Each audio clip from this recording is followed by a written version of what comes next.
So, my dear friends, today I'm announcing my first live meditation in YouTube. So, meditation, the word meditation is from the verb meditate.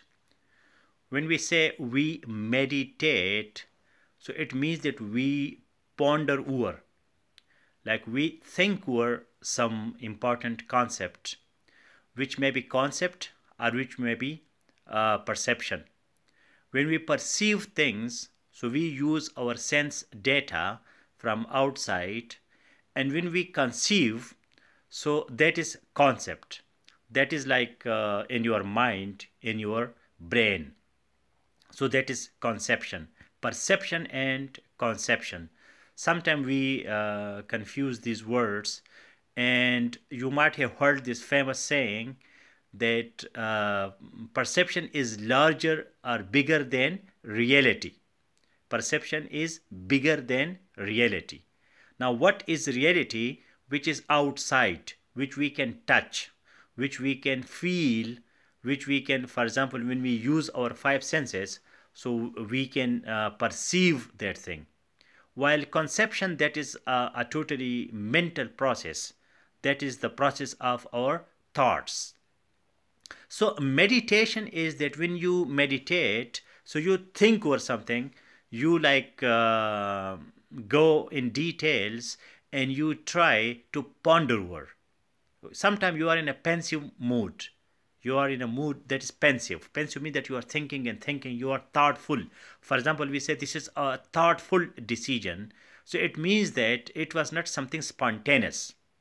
Although in meta motivation, we do things in a spontaneous way. We don't do the things in meditative, in a way that, for example, we go in details and we think over something, and after that we decide. So that is a thoughtful decision. And sometimes, our instinct, our intuition, inside we feel something and we do it. We don't think over it.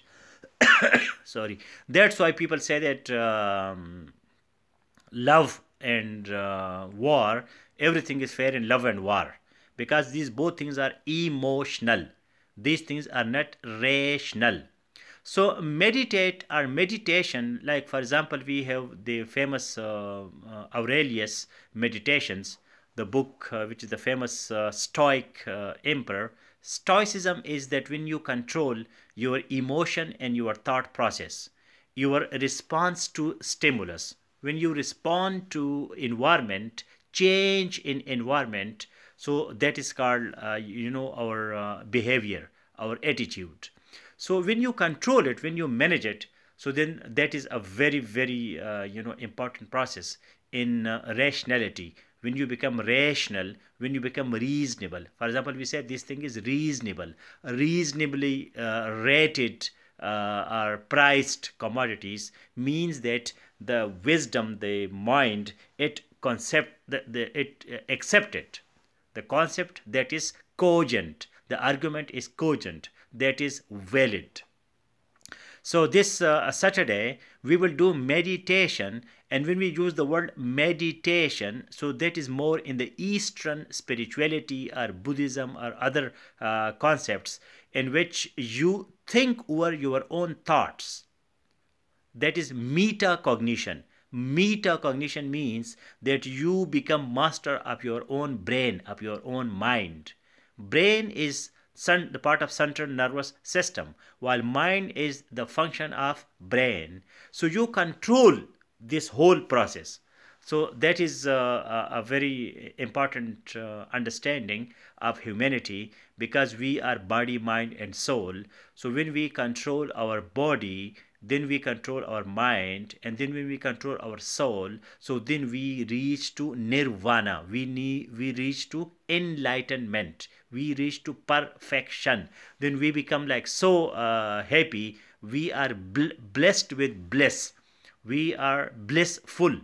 And then our approach, then our thought process, that is so meaningful, that we and that becomes so productive, then our energy becomes so productive that what we do, for example, what is the concept of alchemy? Alchemy was to create gold. So you could not create gold, but what you touch, it becomes gold. You become so powerful, and your prowess, your capacity and capability is so strong that whatever you start, the commencement is the end. What you start, you also carry it to the end. You become steadfast, you become perseverant, you don't leave things in the middle.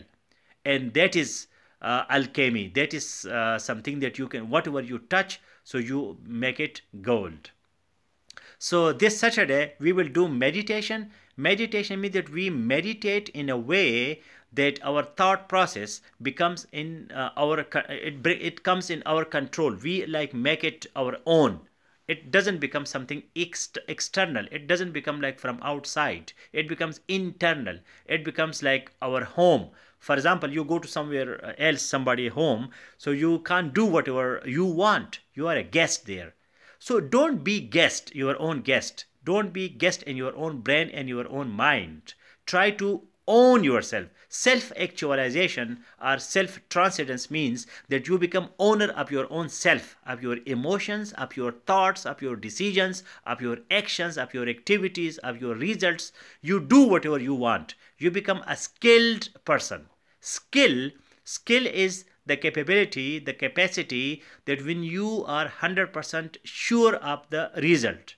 For example, a mechanic is a skillful person, because that person, when you carry your car to the person, so you are 100% sure what will be the result. If you are not sure, so that person is not skilled.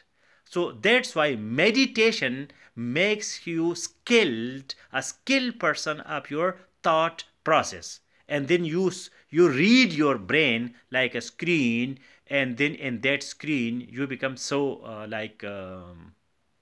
absorbed that you become its owner. You are not stranger. Some people are stranger to themselves. They have inferiority complex. They want to remain in their own comfort zones. When the whole life, every activity becomes a comfort zone, so then that is our comfort zone. We didn't do things the way we want. We become masters. So in Zen meditation, as I already explained many times, you need a master, because sometimes meditation, it introduces you, because sometimes we camouflage ourselves. We cover ourselves with extra things, and we don't even recognize our own selves. So it makes you like naked. It makes you so close to yourself, and you understand, you recognize, you are introduced to your own self. Because society, people, family, government, state, world, economy, there are so many covers on us. So meditation it is a discovery. It is self-realization, self-esteem. You recognize your own self, that this is my true self. The only other thing which you can tolerate, that is your master. That is your person who guides you, because that person also becomes part of your personality. That becomes part of your blood. That becomes part of your nervous system. That person is not external. So we will do our meditation Saturday 9 p.m. here in YouTube, not in Facebook. And today, this meditation, we will use some concepts of Aristotle. Aristotelian philosophy, that is different, a bit different from Plato and Socrates, because Aristotle, he was a person who advocated virtue theory, and he was also the person who educated a theory of happiness, that how for him the magnum opus, the everything that we want to do in life, that is happiness. So we will meditate on the concepts of Aristotle. So see you Saturday 9 p.m.